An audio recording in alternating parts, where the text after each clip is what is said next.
All right, so we're here with Todd Isbell from Liberty Brewing Company. How you doing, Todd? Hello, how are you? Very good, very good. So let's just start right off the bat. Tell me about little Todd Isbell. Was little Todd Isbell a fat little kid? No, I would have been a little scrawnier. Definitely a literal kid. I'm the baby, so I'm the youngest of three boys, born in suburbs of Syracuse, Liverpool. Grew up there. Standard middle class grow up. Siblings? Any siblings? Yeah, I got two older brothers. Brian is the eldest. He lives in Western Mass in the Cheshire Mountains. In the Berkshire Mountains. He lives in the town of Cheshire. And then Dan is in Ithaca, New York. There's a brewery in Ithaca, isn't there? There's Ithaca Brewing Company. There's a handful of other ones. I can't think the name of them. You have to get back to me on that. Where's Genesee? What? Isn't Genesee up there? Or what is it? Genesee. Yeah. That's Rochester. Jenny Cream Ale. Legendary. Jenny. It gives you the Jenna Screamers. I gotcha. So did little Todd Isbell have a nickname? Actually, all the Isbells would be either Is or Izzy. Rarely you'd hear Isman. But like both my brothers were Izzy's. My dad was an Izzy. My grandfather was an Izzy. And that goes back. So were you an Izzy? Yeah. Or were you an Is man? Now I'm going to start calling No, actually, no. Is. How about that? The Is is cool. Is. The Is is cool. My oldest brother, Brian, he was more Is man. Right. Did you play any sports as a kid? Baseball and lacrosse.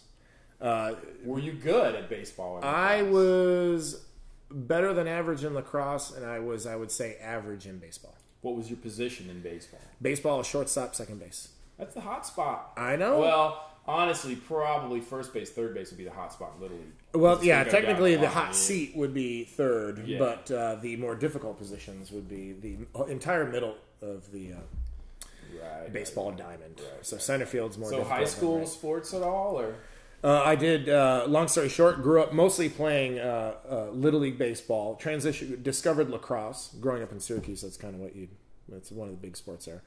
And so transitioned to lacrosse, played that. We moved right after middle school, prior to high school, to a town called Chittenango, New York, which in Oneida, Indiana. Yeah, Chittenango. Chittenango? Chittenango. Yeah, Chitten. Did they have a Tyson chicken plant there? No, Chicken. Chicken. No, Chitten. And actually in Oneida, Indian, it means where the river runs north. Oh. How about that? That's a little Iroquois Indian. Yeah, you like that. It's pretty good. And so so I moved there, and they didn't have a lacrosse team. They do now. Right. But they didn't have a lacrosse team, so I went back to baseball. And so, not necessarily a testament of me being a good baseball player, but I started on the freshman team and then went to JV and started on that. And it wasn't because I was good, it's because our team was crappy. They got you a little tail, huh? Playing baseball in high school. A little bit. little Todd got his carrot wet on the baseball team. Yeah, little bit might be the perfect expression. So as far as college and pro sports, who are your teams? College across the board, regardless of sport, Syracuse. Born and raised. Will always be an Orange fan. And baseball is New York Yankees from New York. Syracuse used to be the AAA affiliate for the Yankees, so it's just kind of ingrained in the area. I went to Clarkson for my undergraduate, and so they're the Golden Knights, so you'd only know of them if you are an engineering major or a D1 hockey fan. And that's which I'm not either. Well, there you go. And so Clarkson,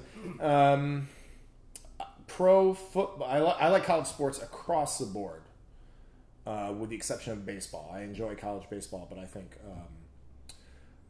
Major League Baseball is far superior. I like college basketball better than the NBA. I think the NBA is pretty worthless, and I like college football better than the NFL. I'll get into NFL once it starts getting postseason. Mostly because of my older brothers, I should say, Pittsburgh Steelers, and I lived in Colorado, so the Denver Broncos are in there. And since they're not in the same division, I really don't think they compete with each other as far as Broncos fan, allegiance. I know. You got Tebow fever?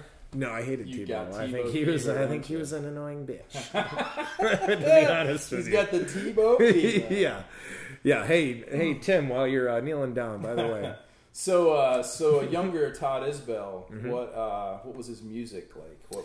Did he play music? Were you musically inclined? Kind of. My brother now, Dan, who lives in Ithaca, he's a professor of music at Ithaca. So Dan got all the musical talent, and I'm more the analytical brainwaves, and then my oldest brother Brian is more of the hands-on kind of stuff, which I've kind of transitioned into now that I do bring. And so Dan got all the musical talent. However, when I grew up, he's predominantly a trumpet player, but he does brass and woodwinds and some percussives as well. And so I grew up and played baritone or euphonium, which is close. So I played baritone for, I guess, about 6 years. And for those that you don't know, sound-wise, baritone's kind of in between a trombone and a tuba, somewhere in that area. Right. So who's your favorite? Who's your favorite baritone player? God damn, I don't know. I would have no idea. And so that's what would have been easy if you said electric guitar. You know. I know. I don't know, like Steve Ray Vaughan. So music-wise, what do you listen to? Well, now I do listen to a lot of everything. I would have to admit, with the exception of I hate rap.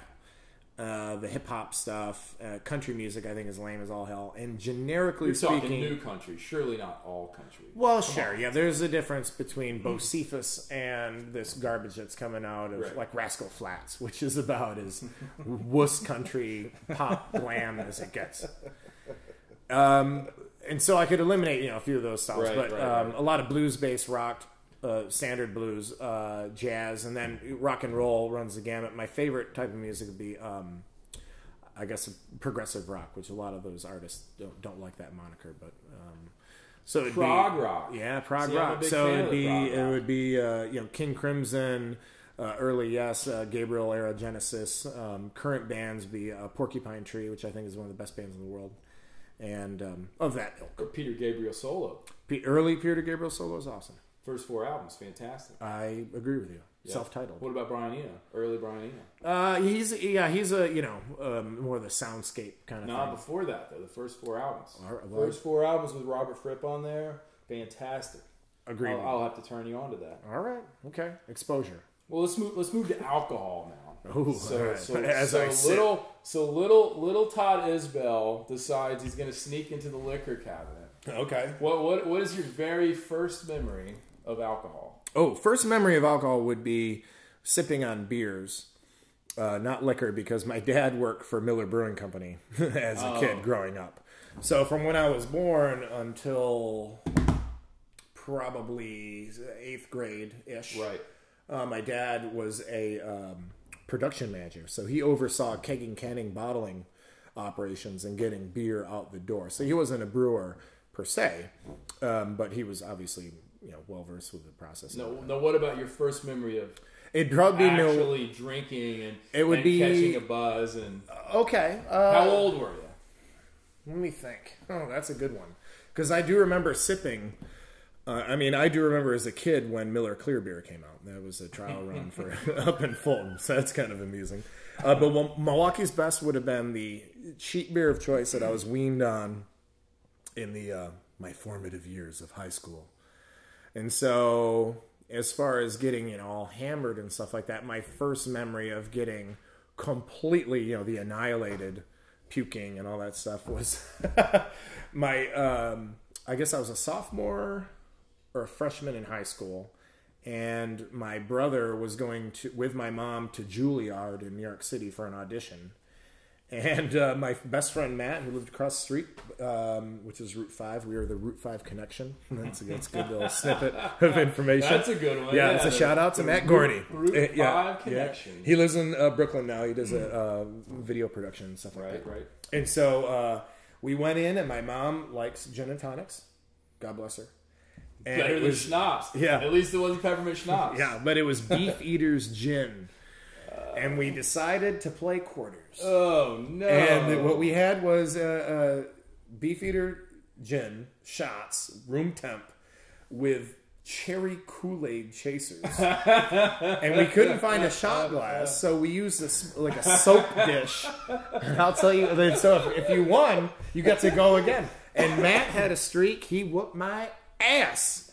And it went from 0 to dry heaving, drunk puke and all over the place in about easily within 2 hours. But I would say, within an hour, I was just completely shellacked. And how old was this? This would have been, I guess, that freshman, maybe sophomore, early sophomore high school. So what is that? 14? Yeah, I guess so. Something like that. 14? Yeah. There was no weed involved. There was no weed involved. So after that, like, what's the first beer you remember like enjoying, no matter what the age? Milwaukee's was, Best. So it was the Beast, huh? Milwaukee's Not Best. even Old Milwaukee. Milwaukee's No, Best, that's what we call that old mud. We always called it Ohm. But yeah, Milwaukee's Best still. I have a soft side of my heart for it at the Beast. So what's your first memory of a craft beer, of any craft brand? Craft beer, that would actually be kind of a little hazy. Because or would it be probably European craft at that point? It could have been. We were, we're living in Chittenango in high school. And Matt had a great fake ID. Larry Cohorst, if you're out there, Matt had your ID. And it was my buddy's Jim Landers, his roommate, up in at SUNY Potsdam, up in New York, and so northern New York, and so he had his ID, and so we would go out and get stuff, and what we would do is we'd buy a case of Milwaukee's Best, split it because the 12-pack was easy for us, right, and then we'd get a random 6-pack of something we never heard of before, and I do remember the Dixie Black and Voodoo being one of the early ones. I remember a brewery out of Chicago called Grant's. Well, I remember Grant's, but that was out of Washington, I believe. I thought Burt Grant's, and they had an imperial stout. They had a porter that was fantastic. Yeah, it could have been. But that was like, at that point I was in my 20s, and you were. I would have been when I started getting into craft beer around 17. Right, so that's about. But I was year. just barely. We're still getting talking into 1989. Yeah, and then when I went into college, that essentially continued, but I became more of a student of the game because I was an engineering student. I like science and all that stuff. Milwaukee's Best would always say the same. So once you got what's the first North Carolina beer you remember tasting? First North Carolina beer would have been when I'm living out in Colorado. I was with two breweries. One went under, and I had to all of a sudden I had a part-time job essentially as a co-brewer with Dave at the Pump House in Longmont. And so I'm searching for jobs. I even applied at AB and Coors and stuff, and they just weren't hiring. And so a lot of breweries in Colorado, even though it's a real rich environment there, they just weren't hiring. And so anyway, so I saw an ad on Pro Brewer, came out, they flew me out for a working interview, although I really just shadowed Eric, who's at Lagunitas now, moved back to Northern Cali where he's originally from. And and so I kind of shadowed him, and it was essentially going to be there for 2 days and fly back. And I said, well, here, just space my flight when I go back to Colorado by a week. Right. And then I'll take care of the other days on my own. Right. And so I went around North Carolina, and I remember going to Natty's and Foothills. I went to Asheville. I went to, and then had various beers at different bars that I don't remember. But now. you don't remember the first. Specifically, no, I don't. But I remember being we'll just say it was Natty's then. Okay, we'll just say it was Natty Greens. And I do. Oh, you had a guy from Australia, I think, as a bartender. Oh, Phil. Yeah, exactly. Is that right? Okay. Yeah. And I remember he was a real charismatic guy. He's a great bartender. And I remember having beers there, and I'm like, okay, these beers are clean, they're fine, but I'm going to kick ass coming here. And it wasn't necessarily the Natty Greens. I just remember being going to Asheville, and I heard about them before, and having some other beers. And I was just like, and Foothills. Now, mind you, this is 5 years ago, and Pop the Cap was only 7, I think. And which is a short time, 5 years that I've been here, not only has the number of breweries gotten greatly increased, but the quality within has really exploded. For example, there's 5 years ago, I wouldn't. Right now, the beers are so far advanced to where they were 5 years ago. Agreed. Everybody across the board is putting out fantastic products. Yeah, and I remember specifically, and and forgive me, Steve, if you're listening to this, you cannot hate me for this. But I remember having some Old Hickory beers and being like, yeah, you know, these are all right. You know, I really wasn't. They were clean. It wasn't like they were infected or anything like that. I just remember being more on the standard line of things. Right. And now what they are making is awesome. Oh, they're we just you wouldn't even think of having Death by Hops, which is a fantastic IPA, or the Raven, the India Black, or we had that Oak Age, the Best Way one. They're all really, really good beers, and I think they really stepped up their game, as did everybody else. But when I came here 5 years ago, I was like, this is going to be a piece of cake. I'm going to kick ass here. Right. And then everybody stepped up their game, right, when you walked in the door. Which is a good thing. Which is a good thing. It was the old bait and switch, man. That's what it was. Yeah, this is true. And and we still have a long ways to go. I mean, definitely. Yeah, and I foresaw 5 years ago when I moved here that North Carolina was, 5 years ago, or to some extent now, is what Colorado and then the West Coast was like 15, 20 years ago. Oh, exactly. And the rate of expansion is going to be great. There will be... I hear all this whining about Pizza Port winning all these awards at GABF. Pizza Port's been brewing since 1985. Well, they also have, I don't know, a dozen Pizza Ports. Right, exactly. So, I mean, it's like... It's like anything else. You do it long enough, and hopefully you're going to be better than everybody else. You definitely should be, even if you're just... You're going to win the battle of attrition. Even if you're just cleaning houses, you're cleaning that house better than somebody that just started cleaning houses 2 days ago, So True. It doesn't matter what it is. I mean, definitely seniority there has a lot to do with, quality, I would have to say. Oh, I agree with you. Yeah, no doubt.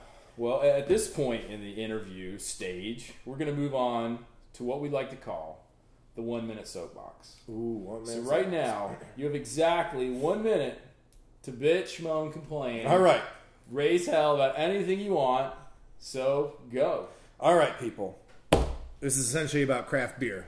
So when you read about a certain beer or a certain brewery by Joe Shitstick USA, do not take it as gospel. If you hear something from two fat brothers that run a magazine in Boston, do not take that as gospel. Go out and have the beer for yourself. And if you like it, so what? Who cares what anybody else thinks? If you like that juniper, berry, rye box, smoked, whatever, hey, by all means, have at it. You're probably not going to have it too often.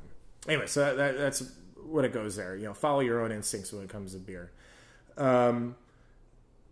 Listen to good music. There's no doubt about that. Do not listen to top 40 crap. Do not pay attention to American Idol, America's Got Talent. I don't know, whatever some of these other bullshit. Well, you're 1 minute up, so your soapbox okay, time. There you go. Your soapbox time comes right. to a thank you, kids. Screeching halt. Okay, well, we're going to end on what I like to call one broad, one beer, one band. Desert Island, you know the scenario. Shipwrecked. Okay. You're not going to get rescued. There's absolutely no chance of rescue. You cannot pick your significant other. Okay, that's fine. Your beer. Okay, oh yeah. No or problem. your band playing the euphophone or whatever the hell the thing is you call baritone. it. yeah, I'm going to have a Oompa band. All right, so what do you think, man? One broad, one beer, one broad. Band. God, there's so many of them. Okay. One broad, she most likely is going to be blonde, blue, buxom. No, we need a name here. We're not all right, for a description. All right, can I get... You can pick anyone you like. You can pick your mom if you want your mom to be Jesus, no. No. I mean, Yeah, Mom makes good Christmas cookies. You're going to be looking really good, so... All right, we'll go... All right, we'll go Brooklyn Decker. She's just on my brain. All right, and one beer? Orval. You're going to drink Orval the whole damn time. Yeah. I don't think I could do it. What if it's warm? There's no refrigeration. Fuck it. And one band. One band. Ooh. I'll go with a band I really like right now, Porcupine Tree. Well, Porcupine Tree it is. Yeah. and this interview number 1 comes to an end. Hey, thank you, kids. Todd Isbell taking Porcupine Tree. Yeah. Very cool. Well, thanks, Todd. Good luck out there in High Point. Hope everything continues on its path, and we'll catch you on the flip side. All right, you stay classy, San Diego.